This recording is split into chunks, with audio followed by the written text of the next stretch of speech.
G'day Bomber fans, we are back with team selection chats and this one's interesting. 3 changes, feels like more with all the injuries over the week. Essendon up against Gold Coast tomorrow afternoon. Big game for the Bombers, big game for the Suns. Oh, big game for the Suns actually. They got to win this. It's probably a bigger game for them than it is for us. So let's talk about the changes made for this game. Some of them I like. Some of them I don't like, so let's get into it. All right, 3 changes for the Bombers, 1 for the Suns. Let's gloss over Gold Coast quickly first. So it's a change to the ruck stocks. Jared Witts comes out of the side. He's been managed, and in comes Ned Moyle. That is the only change they have made, Gold Coast. We've also changed our ruck setup. It's kind of the opposite. Todd Goldstein comes in, and Vigo's out. So, a bit of a swap in age.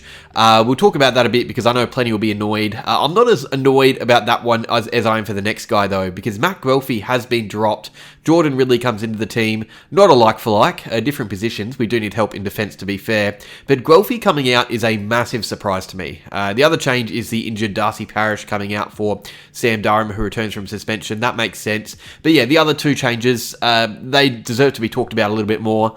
So Ridley coming in was bound to happen. He's back from injury. Although in saying that, Reed was and Langford and Redmond were supposed to be coming in from injury too, but there were a few setbacks there.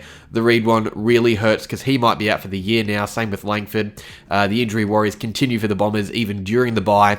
Ridley coming in. He's always been good when returning from layoffs. That is the promising thing here. And hopefully we just see the guy get a clean run to end the season, because it's all about 2026 for some of these guys. And a good way to get some confidence for that season would be to end 2025 well and fit. The guys coming out, that's what I want to talk about. Matt Guelfi.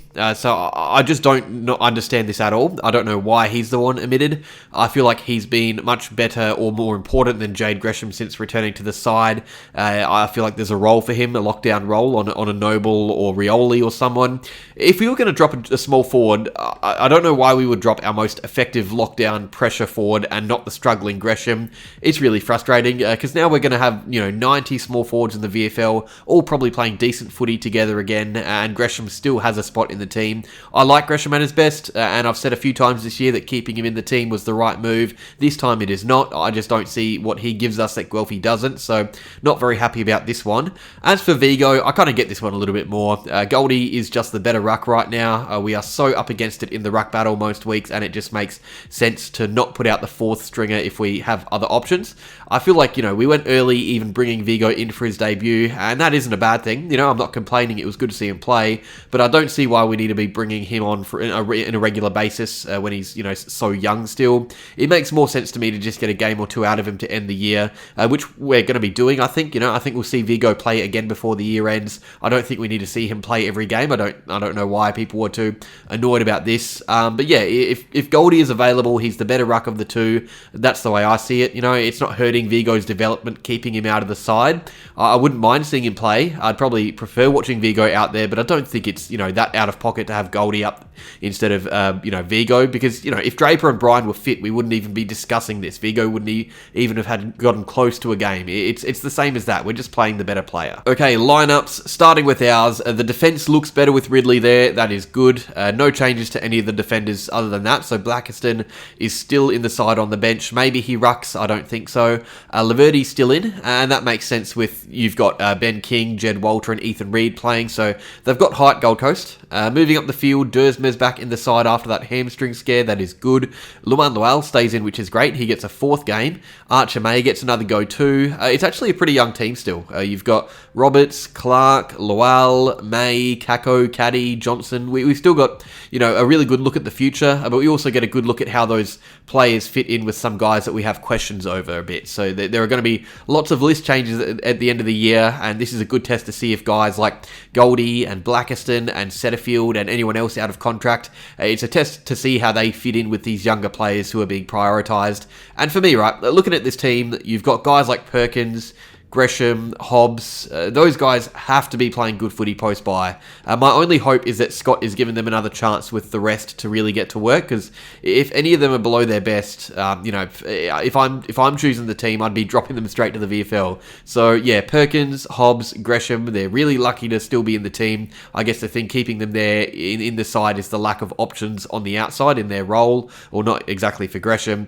There isn't anyone really demanding a spot in the team in the VFL, aside from Sardis, who has a spot covered by Setterfield, and McMahon, who has a spot covered by Archer May. So yeah, we've got depth, just not where we need it, unfortunately. But yeah, on the emergencies, we've got Shield, who's unlucky not to be in the team, Vigo and Guelfi, and our sub, I hope it's not Perkins. I'd like to see him play a full game or start the game, because I don't like a back-to-back-to-back sub. I'm going to guess it's Hobbs or Gresham. That makes the most sense for me. As for our opponents, strong team. Lots of pace out of the back half. You've got Noble, Rioli, good ball users in Powell and Newland, good defenders in Collins and Mac Andrew, who we won't talk about. That midfield is pretty scary. Matt Rowell eating Marvel grass next to Anderson and Miller. You've got Flanders. You've got the Forge. You've got King, Long. Some really good goal scorers. Yeah, it's just a strong team, and I stand by my tip. I still think Gold Coast are just going to be too strong. But it should be a fun contest, Some players that I think we need to worry about. Noble off halfback's a big one. He really likes to get those legs moving, and I could see some Bailey Dale type meters gain numbers under the roof. He is right up there each week. Noble. Anderson, I feel like Setterfield will get the job tagging him. And one that I'm going to be keeping an eye on is Ben Long. He is more than a capable goal scorer, and under the roof at Marvel against a pretty undermanned defence, he is going to be one to watch out for. But now we've got to talk about the players from our team that we should be watching out for. Okay, so here are 3 players on screen that I think are either under pressure or in the spotlight. It could be for good reasons or bad reasons, but it is a big game for these 3 players, starting with our captain, Zach Merritt. He was really poor before the bye, uncharacteristically poor, really bad run of form. We all thought maybe he was carrying something, but after a week's rest, there isn't much of an excuse for another down day from Merritt. I think he's primed to go and have a big game for us. Jordan Ridley, first game back from injury. It's a really important one. He comes back into that undermanned defence and will not only need to be solid, but we need his ball use back there as well. We've missed that. And most importantly, we need him to not get injured again. I've got all my fingers crossed for Ridley and his body. And finally, Will Setterfield. I get the feeling that he's going to have the job on Noah Anderson. It is up to him to keep him quiet tomorrow. And if he can do that, it goes a long way for us winning this game. But yeah, there are 3 players who I think are in need or about to have a big game. Let me know what you guys think down below. But that is that. That is our team for tomorrow's game against the Suns. Interesting changes, big changes. Some quality players in the VFL again. There are changes that I like, changes that I don't like. It's good to see Ridley and Durham back. It is not as good to see Vigo and Guelfi missing. It's good to have the kids playing at least. I don't know. Let me know what you think down below, guys. Interesting team selection this week. Cheers for watching, Bomber fans. Like, subscribe, and go Bombers.